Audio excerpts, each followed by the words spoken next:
नमस्कार दोस्तों,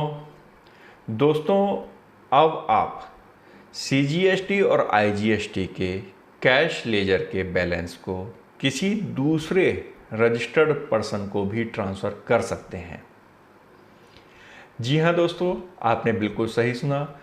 45th GST council की जो अभी मीटिंग हुई उसके अंदर गवर्नमेंट ने डिसाइड किया कि यदि आपके पास सीजीएसटी या आईजीएसटी के अंदर कैश लेजर में बैलेंस है और आप उसको यूटिलाइज नहीं कर पा रहे हैं, तो आप चाहें तो आप उस बैलेंस को किसी दूसरे रजिस्टर्ड नंबर पर, जीएसटी नंबर पर आप ट्रांसफ़र कर सकते हैं।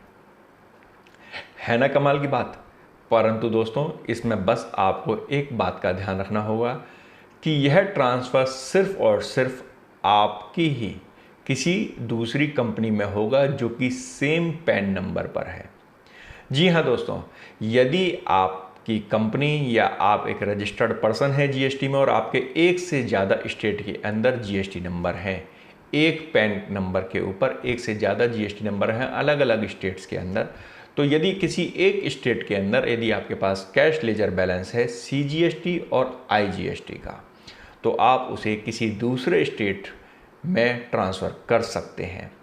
अभी तक बेसिकली दोस्तों जो फैसिलिटी थी वो थी कि यदि आपके पास सीजीएसटी में ज़्यादा कैश बैलेंस है, एसजीएसटी या आईजीएसटी में नहीं है या लेट फीस वाले कॉलम में नहीं है, तो आप उसको PMT 09 के थ्रू ट्रांसफ़र कर सकते थे with in the same GST number, वो अलाउड था।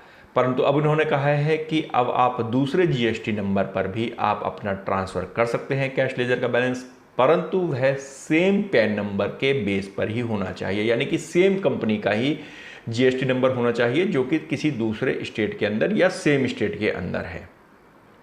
आपको एक चीज़ और इसमें ध्यान देनी होगी कि इसमें सिर्फ सीजीएसटी और आईजीएसटी के बारे में बात की गई, एसजीएसटी के बारे में नहीं। यानी कि आप एसजीएसटी का कैश लेजर बैलेंस ट्रांसफ़र नहीं कर पाएंगे दूसरे जीएसटी नंबर पर। आप सिर्फ सीजीएसटी और आईजीएसटी का ही बैलेंस ट्रांसफ़र कर सकते हैं, क्योंकि सीजीएसटी और एसजीएसटी सेंट्रल का पार्ट होती है, तो सेंट्रल ने अपने पार्ट को उठा करके दूसरे स्टेट में ट्रांसफ़र कर दिया, आप वहाँ उसे यूटिलाइज कर सकते हो।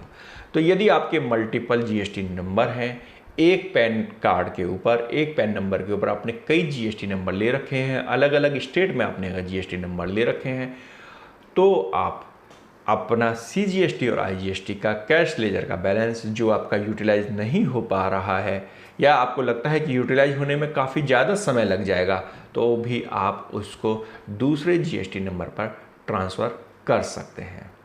दोस्तों, आपको यह जानकारी कैसी लगी हमें कमेंट करना बिल्कुल ना भूलिएगा। चैनल आपने अब तक सब्सक्राइब कर ही लिया है, यदि नहीं किया है तो इसे तुरंत सब्सक्राइब कीजिए। धन्यवाद।